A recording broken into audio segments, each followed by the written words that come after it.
మా కేఆర్ కథల ఖజానాకి స్వాగతం అండి. మనం ఈరోజు చెప్పుకోబోయే కథలోకి వెడదామా? నాది లవ్ మ్యారేజ్ కాదు, అరేంజ్డ్ మ్యారేజ్. ఇప్పుడు నాకు 19 సంవత్సరాలు. నాకు అప్పుడే పెళ్లి చేసుకోవాలని ఉండేది కాదు. నాకు కొన్ని కలలు ఉండేవి, లక్ష్యాలు ఉండేవి. దీంతో అతన్ని పెళ్లి చేసుకోనని చెప్పా. కానీ ఏది రాసి పెట్టి ఉంటే అదే జరుగుతుంది కదా! అదే జరిగింది కూడా. అనుకోకుండా అమ్మకు క్యాన్సర్ వచ్చిందని తెలిసింది. దీంతో అమ్మ నన్ను పెళ్లి చేసుకోమని ఫోర్స్ చేసింది. అతనికి నాకు 10 సంవత్సరాల ఏజ్ గ్యాప్ ఉంది. దీంతో నేను అప్సెట్ అయ్యాను. అప్పుడు నా మదిలో ఎన్నో ప్రశ్నలు నన్ను వేధించాయి. పెళ్లి చేసుకుంటే ఏం జరుగుతుంది? ఎలా జరుగుతుంది? అతను నాకన్నా వయసులో బాగా పెద్దవాడు. నేను అతనితో ఎలా అడ్జస్ట్ అవుతాను అని ఆలోచించా. కానీ నాకు వేరే ఆప్షన్ లేదు. దీంతో నాకు మ్యారేజ్ అయింది. అప్పుడు ఇల్లాలుగా నాకు ఓ కొత్త ప్రయాణం మొదలైంది.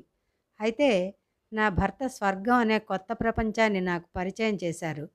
మేము హనీమూన్‌కి వెళ్ళాం. ఇప్పుడు నాకు అతను అంటే ఇష్టం ఏర్పడడం ప్రారంభమైంది. పెళ్ళికి ముందు నేను ఒంటరిగా ఉండేదాన్ని.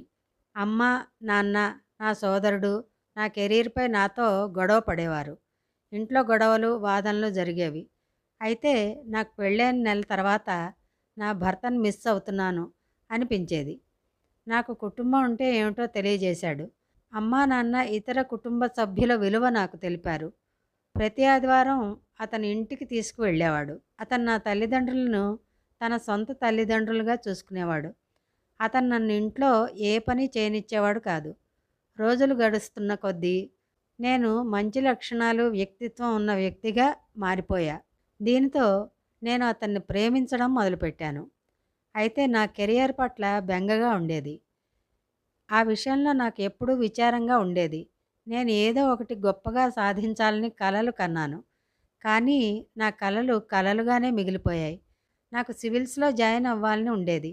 అయితే సర్ప్రైజింగ్‌గా నా భర్త నా కలను నెరవేర్చేందుకు తన పూర్తి సహకారం అందించాడు. తర్వాత 2 సంవత్సరాలకు మాకు కొడుకు జన్మించాడు. కానీ ప్రెగ్నెన్సీ అనంతరం నా ముఖంపై మొటిమలు బాగా వచ్చాయి. నా పొట్టపై స్ట్రెచ్ మార్క్స్ వచ్చాయి. హెయిర్ ఫాల్ కూడా వచ్చేసింది. ఆ సమయంలోనూ నా భర్త మునుపటిలాగే ప్రవర్తించాడు. అతను అన్నింటినీ లైట్‌గా తీసుకునేవాడు. నాలో ఎలాంటి మార్పు వచ్చినా ఆందోళన చెందేవాడు కాదు. నన్ను చాలా సంతోషంగా చూసుకునేవాడు. మా ఇద్దరి మధ్య ఉన్న ప్రేమ మరింత పెరిగింది. అది ఆకాశమంత ఎత్తుకు ఎదిగింది. నా భర్త నాకు ఒక అద్భుతమైన వ్యక్తిలా కనిపించాడు. నేను ఇప్పటివరకు అలాంటి వ్యక్తులను చూడలేదని నాకు అనిపించేది. అసలు నన్ను ఎప్పుడూ నవ్వించేవాడు. నాకు కన్నీళ్లు వస్తే తుడిచేవాడు. రక్షణగా హత్తుకునేవాడు. నా విజయాల్లో, అపజయాల్లో తోడుగా నిలిచాడు. నేను దృఢంగా ఉండేందుకు సహకారం అందించాడు. ఇప్పుడు నాకు నా భర్త, నా బిడ్డ సర్వస్వం. వారే నా జీవితం. ఇతరులు ఎవరికీ ఇవ్వని గౌరవాన్ని నేను నా భర్తకు ఇస్తున్నా. మిత్రులకు మేము ఆదర్శ దంపతులుగా కనిపిస్తాం. అతను నేను ఎలా ఉన్నా మాటల్లో చెప్పేవాడు కాదు. కానీ తనకు నేను ఎప్పుడూ అందంగా కనిపించేదాన్ని అనుకుంటున్నా. ఒక్కోసారి మనకు ఏది మంచిది, ఏది చెడు మనం నిర్ణయించుకోలేం. కానీ మన తల్లిదండ్రులు ఖచ్చితంగా ఆ పని చేయగలరు. మనకు మంచి వాటినే వారిస్తారు. అంత మంచి భర్తని ఇచ్చినందుకు వారికి నేను ఎప్పటికీ రుణపడి ఉంటాను. నా దృష్టిలో ఒక గొప్ప వ్యక్తి నా భర్త. అదండి కథ.